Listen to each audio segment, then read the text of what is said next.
Who will be joining Banbury United, Gloucester City and Bishop Stortford in Step 3 next season?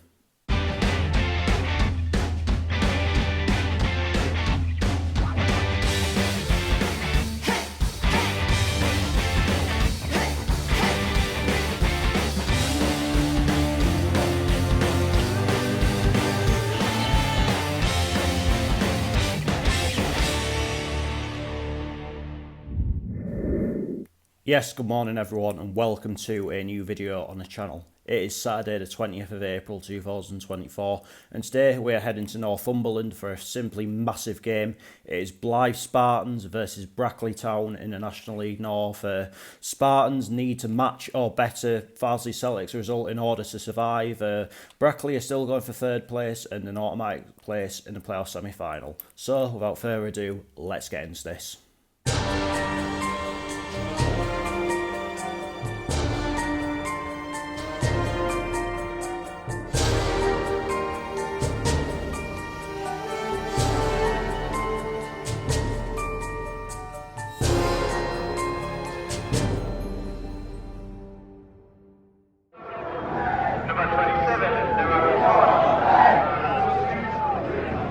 So I made it in the nick of time. I obviously missed the warm-ups and everything. Don't have time to do a match preview today, but luckily I did one last night. This is quite simply a massive game, probably the biggest or at least the most important game that we've done on the channel so far this season, and that is because going into it, Blyth are currently in 20th place in the National League North table, only out of the relegation zone on goal difference to Farsley Celtic. There's no realistic chance of there being a swing in the goal difference, so I don't think they need to worry about that. So quite simply, they have to match or better Farsley's result. Farsley are up against Buxton, but the problem for Blyth is that it's certainly not a dead rubber for Brackley either. They are in third place, which of course would mean automatic advancement to the semi-final of the playoffs, but they are only two points ahead of fourth place Chorley, but with an inferior goal difference. And Chorley are up against Peterborough Sports, and one problem that both these sides have is that obviously Farsley's opponents are Buxton, who at this point have nothing left to play for, and Chorley's opponents Peterborough Sports also have nothing left to play for. And obviously in this game, at least one of the sides is going to have to not win, so there is so much riding on this game this afternoon. Brackley, of course, over the last few years have always sort of been in the playoffs but never actually won them, and it's again the question of law of averages. Surely one of these years they've got to win them, and maybe the same thing goes for Blyth. Once again in a relegation battle, surely one year, if they're going to always be in them, one year they are going to have to drop, but neither of those things ever really seems to happen. But I think for Blyth especially, they've got a massive summer ahead, irrespective of what happens in this match, because obviously the takeover was officially complete yesterday, and they are now in the hands of Irfan Liakwan. I'm really sorry if I've pronounced that incorrectly, but there is a lot of questions being asked about his legitimacy and things like that. So I think he's really got to prove himself this summer. I think he's got to put quite a few of the fans' minds at ease. So it's really shady times at Blyth, I've got to say. So I think regardless of whether they're above or below that dotted line come about 5 o'clock, I think, this is an enormous summer for them, and one in which they've got to get it right off the pitch especially. But as a neutral, it's going to make for brilliant entertainment throughout the course of the afternoon. I'm sure there's going to be plenty of twists and turns throughout, people frantically looking for the scores from the other games, so it's going to be an exciting one. But anyway, back to the Saturday version of me at Croft Park.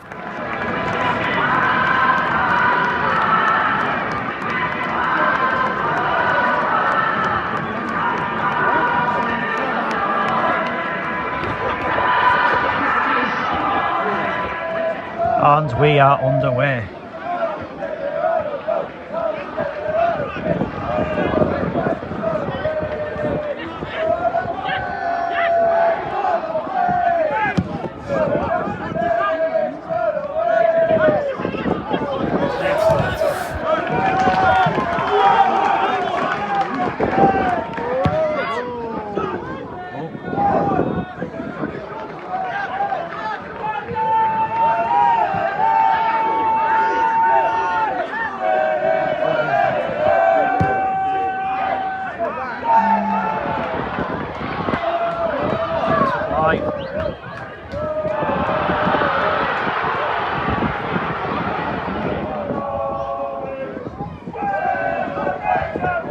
Save!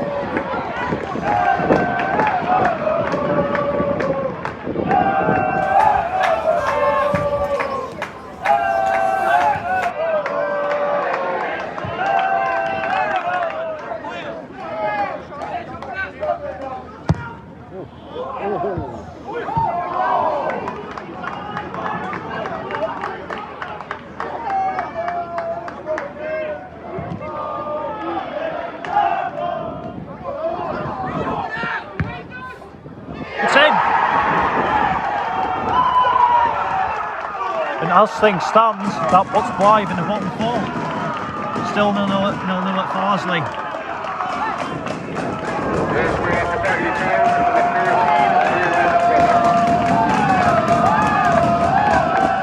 It gets even worse for Blyth. It is Farsley Celtic 1, Buxton 0.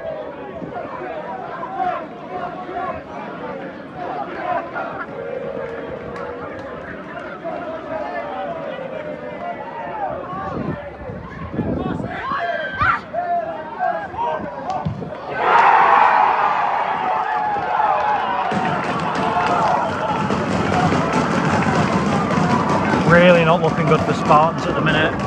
However, for Brackley, they're looking good to finish third.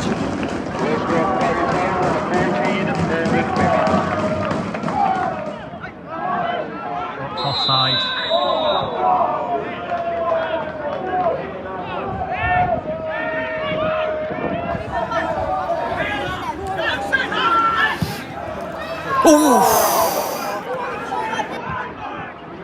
You have to feel if that had gone in, that probably would have been it in terms of this particular game.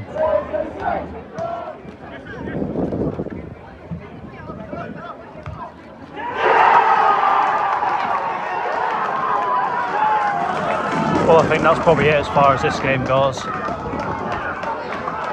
Brackley Town, number 9, Danny Newton.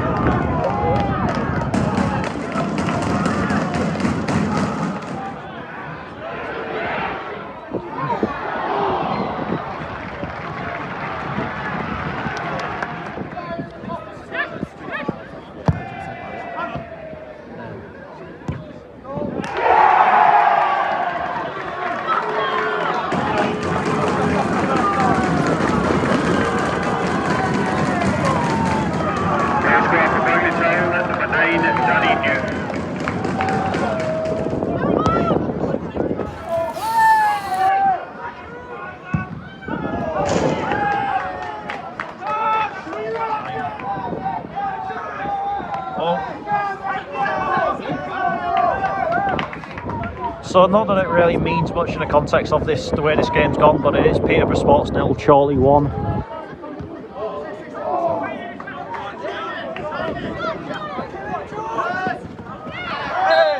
Because I think some of it, particularly with North East again, particularly with North East clubs, is England players involved. That's going to help England win the bloody summer tournament, isn't it?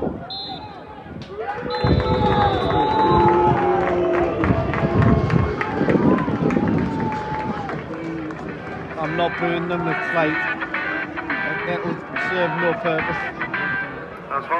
Half-time, Blyth Spartans 0, Brackley Town 4. I am honestly shocked at this. I really thought that Blyth would have a bit more of a fight in their belly, but it's just been unbelievably easy for Brackley so far, and at this point they are just going through the motions, and it's completely over as far as the contest goes. Blyth aren't going to recover this, so they can only hope now that Buxton can turn it around in the second half down at Farsley. They are 1-0 down at the minute, so there is still that possibility, but the fact that they're now relying on favours, they've quite frankly done this to themselves. They just look totally, shot of confidence, shot of ideas, really disorganised. It's just been an absolute shambles of the first half for them, if I'm telling you the truth. So yeah, I'm really, really surprised at this so far. But Brackley is looking very good for them to finish third, and they've pretty much done it now, irrespective of what Chorley do, and they're doing it in style. So it'll be interesting to see what this game ends up as. Will Brackley take the foot off the gas a bit more? Will Blyth come out with a bit more fire in them to see if they can somehow recover this?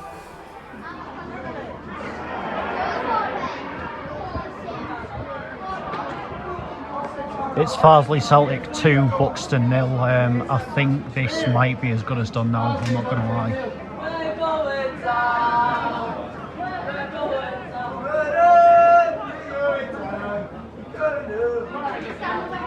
Again, not that it's really relevant, but it is now 3-0 to Chorley at Peterborough Sports.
Probably too little too late, but we'll see.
3 minutes of added time at the end of this game.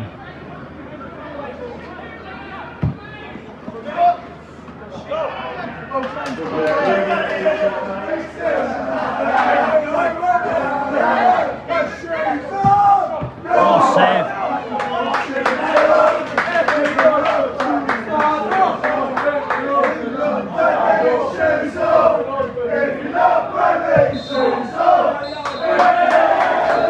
That's it here. It's not full time at Farsley yet, but I suspect that is Blyth down.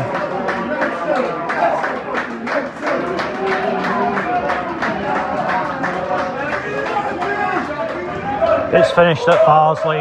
Blyth are now officially relegated. They will be in the Northern Premier League Premier Division as of next season.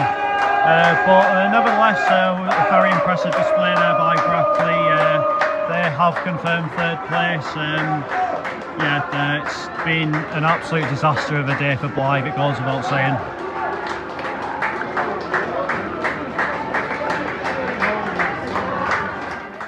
Full-time Blyth Spartans 1, Brackley Town 5. It was an embarrassment of the highest order for Blyth, and I think the opening passage of play of the game really did set the tone. Brackley came straight out of the traps. Blyth didn't really have an answer for it. It looked totally shot of confidence, ideas, organisation, structure. The list could just go on and on and on. And for me, as a neutral at a game, it was just absolutely baffling. Just how little they looked up for the fight in what can only be described as the most important of games for them. But take nothing away from Brackley. I thought they were very good today and looked very strong. And if they can perform like that in the playoffs, then they could well have every chance in that. And this maybe could be the year that they break the hoodoo. But we'll obviously wait and see on that. But I think Blyth Spartans, that is a club in a lot of trouble, and I don't think there's any point trying to sugarcoat it otherwise. The new owner has to prove people wrong this summer. I think as well, it's going to be a massive challenge for them going forward. It's going to be a tough year for them in the Northern Premier League Premier Division next season. I don't think they're going to bounce straight back, if I'm telling you the truth. And I think one of the issues that they've obviously now got is that going into that division, they're going to have to compete for players with the likes of Morpeth, Whitby, possibly Hebburn, and possibly even another team that comes up from the NPL East from the North East. So it could well have Stockton or Dunstan coming up as well. So they've really got to that's really going to be a bit of a challenge for them to get players on board as well. You'd expect that a lot of the maybe the better current crop will leave, and you probably see them go to the likes of Spennymoor and Darlington, maybe even South Shields. It's really not looking good for them as a football club. I've really got to say that. And a lot of the sort of background of the new ownership, obviously as a Gateshead fan, it just looks and feels like all too familiar to what we went through. So this is going to be a massive transition for Blyth. It's going to be one in which the ownership have got to answer questions and prove people wrong, be transparent, and look obviously, I think it was 2012, they got relegated from the National League North into the Northern Premier League, and I think at that time there was a bit of a rebuilding process went on, and maybe for a time they were better off for it. Had that FA Cup run, I think got beaten in the playoffs one year, but then I think the year after won it at an absolute canter. So maybe they will come back stronger yet, who knows. But at this moment in time, it is tough to see that, I've got to say. And I really don't blame their fans for the reaction towards their players at full time and even at half time, because they were just absolutely humiliated today, and there is absolutely no getting away from that. But as I say, all the same, I was impressed by Brackley, and fair play to their fans that did make the long trip up. They were in good spirits all afternoon, and if there's any Brackley fans watching, all the best for the playoffs. But that is that for this video, and all being well, I'll be back on Tuesday night with the Solihull Moors versus Gateshead playoff eliminator. I've got a bit of sweet talking to do with my boss, etc. But fingers crossed, and hopefully I can get things sorted for travel as well. But I would love to be there, and I'm going to do everything in my power to make sure that happens. But until hopefully then, take care. Cheers for watching. See you later.